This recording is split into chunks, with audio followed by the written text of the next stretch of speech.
Let's stay in the Heartland, Garrett. And I'm surprised to see this one on your run sheet. Last I checked, Trey was the one pushing old Big Red to the I'll playoff. share But the you've Share got Nebraska at 7.5 as your second darling. Now, I did say this ahead of the show. If it wasn't for the fact that I was defending these guys so just passionately in the comment section of our YouTube videos, I probably don't pick Nebraska here for my darling. But I've kind of been through the fire with those guys the last couple of weeks, trying to defend them and all the haters saying they can't do anything. And so I'm going to defend them once again with some of the reasons I've been pulling in the comment section. We're taking Nebraska over the 7.5. My spicy take is I think Nebraska has a real chance to make the playoff this year. I think they have a real chance to go, 10-2, maybe grab one of those last playoff spots out of the Big Ten. They could certainly do that. So here's kind of my logic and reasoning. Number one, anytime Matt Rhule coaches a team, the first year typically goes terribly, and then the second year there's a big jump. Well, the first year didn't really go terribly for Nebraska, right? You go 5-7, don't quite make a bowl game. Kind of agonizingly don't make a bowl game if you ask some Nebraska fans. There were some real opportunities you probably should have had. But they came out there, they had the 13th ranked scoring defense all year last year. That's a really solid defensive effort, and they bring 7 starters back. And so this is a team that I think can still put up a really solid defensive effort. Now the question is, what are they going to do on offense? I understand if you don't trust an 18-year-old to run your offense. I get it. But Dylan Raiola is a very talented 18-year-old, and he can really sling the ball all over the yard. And when you look at what they had passing last year, it's not going to be difficult to just make marginal improvements, even if he only has kind of an average season. Your leading passer last year had 967 yards passing, 7 touchdowns, 7 interceptions, and completed 49% of his passes. This is not what we would consider good, right? This isn't something we would typically say is good out of a quarterback. And so, even if he just comes in there, passes for, 2,000 yards, throws 20 touchdowns, right? Nothing necessarily flashy. You're talking about a massive spike in output from that quarterback spot. In addition to that, you bring back your running back. You bring back 4 out of the 5 starters on the offensive line, and it's a beefy offensive line, too. I think the lightest guy on that offensive line is 305, so you got some real size and some really big, Big Ten offensive linemen up there.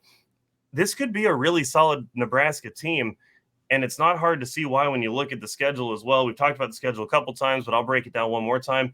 UTEP, Colorado, Northern Iowa, Illinois, Purdue, and Rutgers is how you start your season. There's not really a reason to drop more than one of those games. Rutgers is pretty solid. They'll probably beat Rutgers at home. You get a bye week. You go to Indiana. You go to Columbus to play the Buckeyes. You might be undefeated in that game, and you could be seeing College Game Day with a couple of undefeated teams there in Columbus.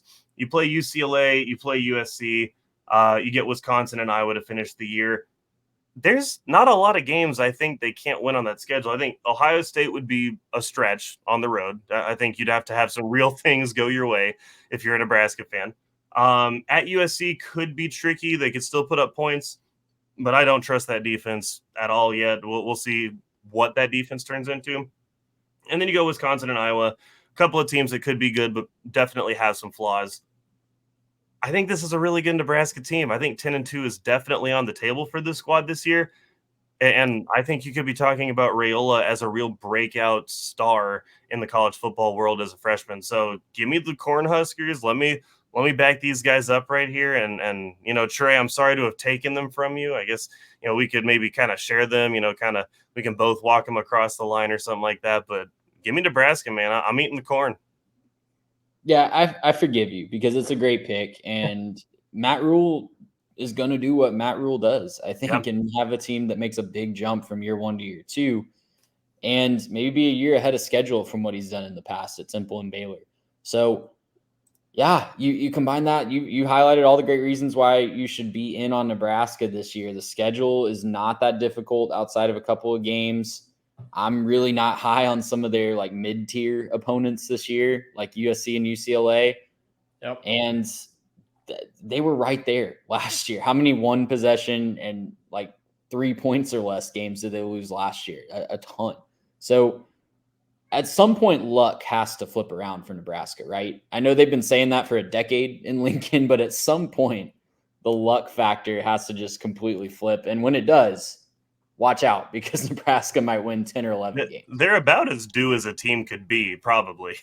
Yeah. Well, and it just comes down to not throwing an interception in the last 2 minutes. Like, how many times did we watch Jeff Sims or Chubba Purdy just throw an objectively terrible interception to nobody in particular driving within the last 2 minutes of the game? It happened at least 3 times down the stretch last year. So if they're just able to take care of the football, they nearly got to a bowl game, could have had 7-8 wins without a real offense. So if Raiola can just be marginally better and not turning the football over, boy, Nebraska's got a real chance to be special. I did a little bit of quick math to kind of further highlight that. If you combine all of their quarterbacks from last year, they threw for a combined 1,500 yards, 10 touchdowns, and 16 interceptions. And they were Dylan Raiola will spike that. That's going to be way, way, way better this year under Raiola. They were 1-5 in one possession games last year. Yeah. And 4 of those games were decided by less than a touchdown. Yikes. Nebraska's a sleeping giant. They could really do it. Listen, for Husker mental health, I hope it flips, because if not, man, yeah. Chat support, mental health sessions on Tuesday nights are going to be chock full in the Heartland. Gracious, yeah.